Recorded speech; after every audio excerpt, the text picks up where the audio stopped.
Hi all, ఇవాళ మన recipe కాకరకాయ ఉల్లికారం.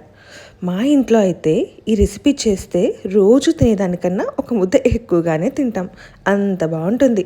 కాకరకాయ అంటే నచ్చని వాళ్ళకు కూడా ఈ రెసిపీ చేసి పెట్టండి, పక్కా నచ్చుతుంది.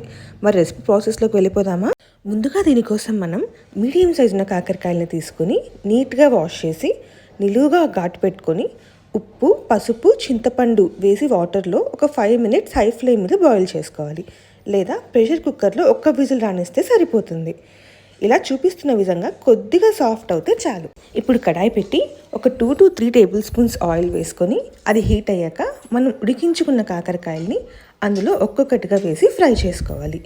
ఇవి ఫ్రై అయ్యేలోపు మనం మసాలా ప్రిపేర్ చేసుకుందాం. దానికోసం మిక్సర్ జార్లో ఎండు కొబ్బరి, ఎండుమిర్చి, పుట్నాల పప్పులు, రాళ్ళ ఉప్పు, జీలకర్ర వేసి మెత్తగా పౌడర్ చేసుకోవాలి. ఎండుమిర్చి కాస్త ఎక్కువ వేసుకోండి. ఈ ఉల్లికారం ఎప్పుడైనా కాస్త స్పైసీగా ఉంటేనే బాగుంటుంది. ఇప్పుడు అందులోనే కాస్త చింతపండు, వెల్లుల్లి, ఇంకా మీడియం సైజ్వి 3 ఆనియన్స్ కూడా వేసి మెత్తగా ఇలా చూపిస్తున్న విధంగా మిక్సీ పట్టుకోవాలి. ఈలోపు మన కాకరకాయలు కూడా వేగిపోయాయి.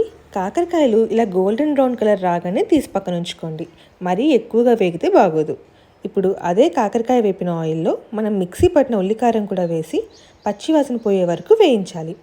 మసాలా వేగాక బాండిల్ నుంచి ఇలా సపరేట్ అయిపోతూ ఉంటుంది.